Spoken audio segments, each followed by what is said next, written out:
The number of letters in the Greek are 553. That turns out to be a multiple of 7 precisely. With no, when I say a multiple, there's no left over. You follow me? The vowels are a multiple of 7 exactly, and so are the consonants. Well, they would be, because they would be dependent on one another. The total vocabulary I said was 98. Okay. The vocabulary that's found before this chapter in Mark are 84 different words. Of the 98, 84 were used before, but those are all multiples of 7 exactly. You get a little creepy feeling by now? Could that have happened by just random statistics? I don't think so. The vocabulary that you find only in this chapter are 14, obviously, that would derive from that. The ones that are used in the Lord's address, there's 42. That's again a multiple of 7 exactly. The words that were not part of his vocabulary are 56. Now, if every time I create a multiple of 7, if I have a multiple of 7, your chance of getting one of them right is 1 chance in 7. You got 6 chances of losing, 1 of winning, right? If I give you 2 constraints that both have to be met, that's 7 squared. You got 1 chance in 49 of winning. Follow me? Need to be with me now. Okay. So if I have 3 constraints, it's 7 times 7 times 7. I got 1 chance in 343 of getting it right by accident. Okay?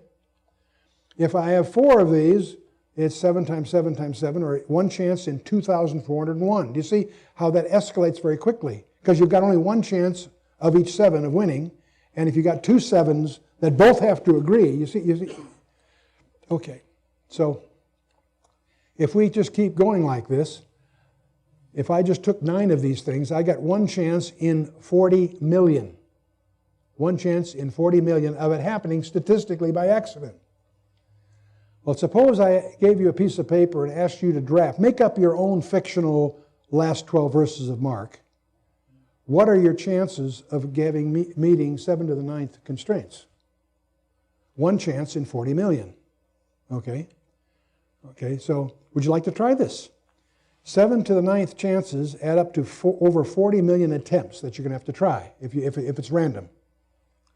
If you worked 8 hours a day, 40 hours a week, 50 weeks a year, there are 2,000 hours per year, or you have 120,000 minutes per year to apply to this.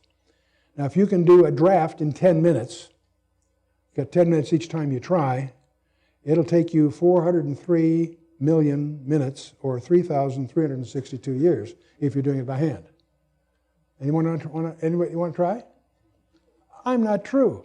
It gets worse. I only gave you 9 constraints, okay? Words. Total words, I told you, were 175. In the address of our Lord, there were 56. In the rest of the passage, there was 119. Each one of these are multiples of 7. Verses 9 to 11, that's one way to parse this, is a multiple of 7 exactly. 12 to 18, multiple of 7 exactly. Verse 12, multiple of 7 exactly. 13 to 15, multiple of 7 exactly. 16 to 18, multiple of 7 exactly. The conclusion, the last 2 verses, multiple of 7 exactly.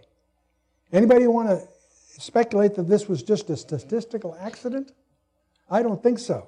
It gets worse yet. In the Greek, Greek and Hebrew have the distinctive that every letter has a numerical value.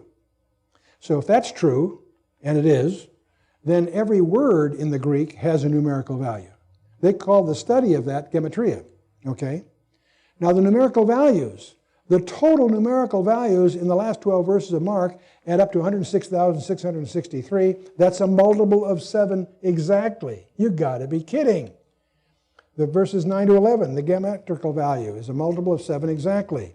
Verse 9, multiple of 7 exactly. Verse 10, the first word, multiple of 7 exactly. The middle word, we're talking about verse 10 here. And then the last word. The first, the middle, and the last word, all are multiples of 7 exactly in terms of their numerical value. Verse 11, multiple of 7 exactly. And then from 12 to the end, the geometrical value is a multiple of 7 exactly. Can you imagine Panin, when he's discovering this, he must have had chills down his back, because this is just too impossible to have happened by accident. Let's go further. The vocabulary I said was 98 words. The ones 14 not used before in Mark, 7 that you found later in the New Testament. There are 35 occurrences of these things. The numerical value is also, all these are multiples of 7 exactly. The vocabulary in verse 20 is a multiple of 7 exactly. The words found, the vocabulary found previously is a multiple of 7 exactly. Found only here, multiple of 7. Word forms. Total forms, 133.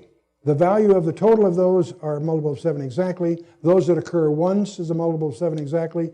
Those that occur more than once is a multiple of 7 exactly. Occurring 63 times is again a multiple of 7 times, and on it goes. Total occurrences is a multiple of 7 exactly. The total value of the letters is a multiple of 7 exactly. I'll take one of these. One of these words is the word deadly. It's not found anywhere else in the New Testament. It has a numerical value of 581, which turns out to be a multiple of 7 exactly.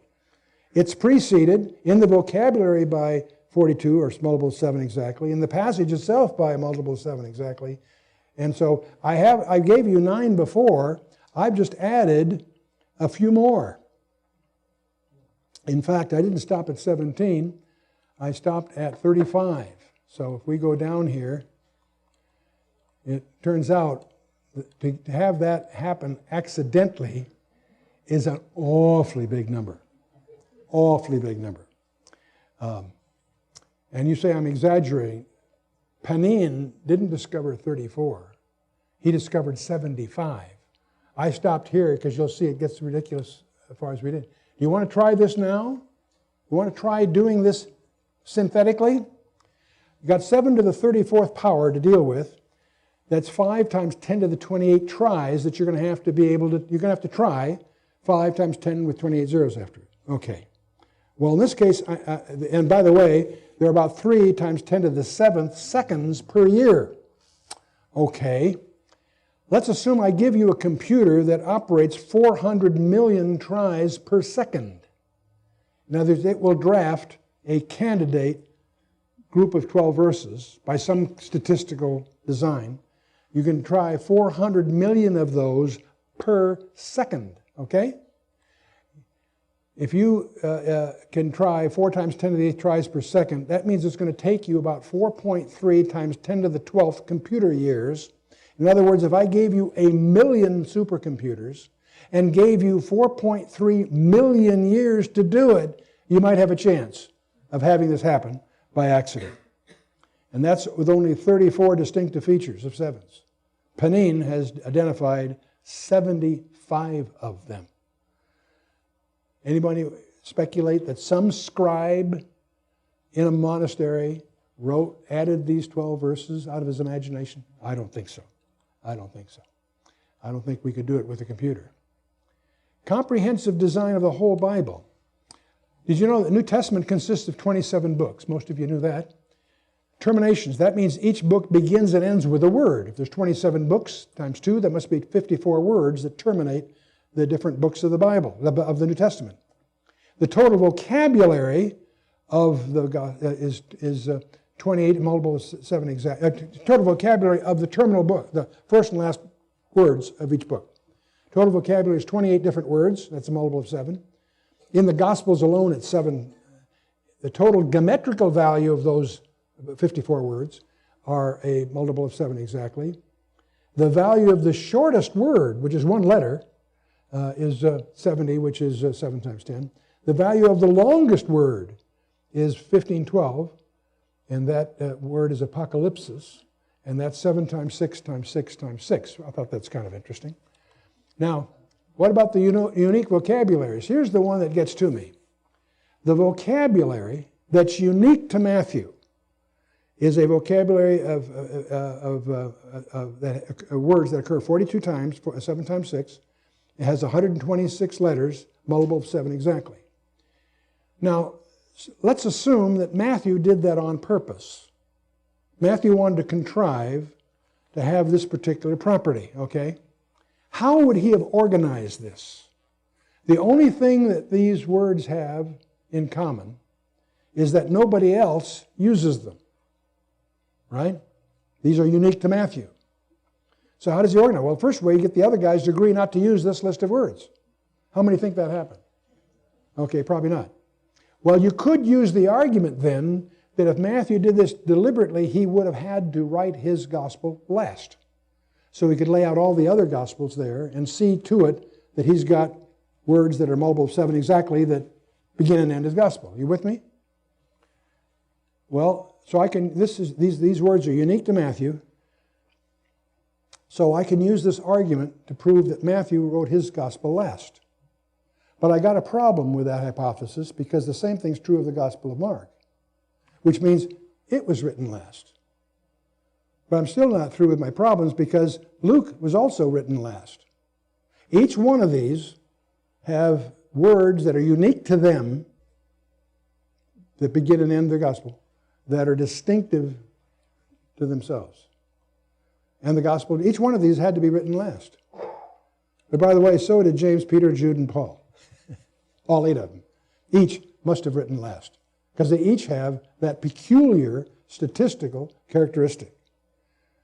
No, the Bible is absolutely breathtaking. The more we study it, the more we discover there's design, not only in the content, but in the very structure. A design that you can't replicate even with the power of computers.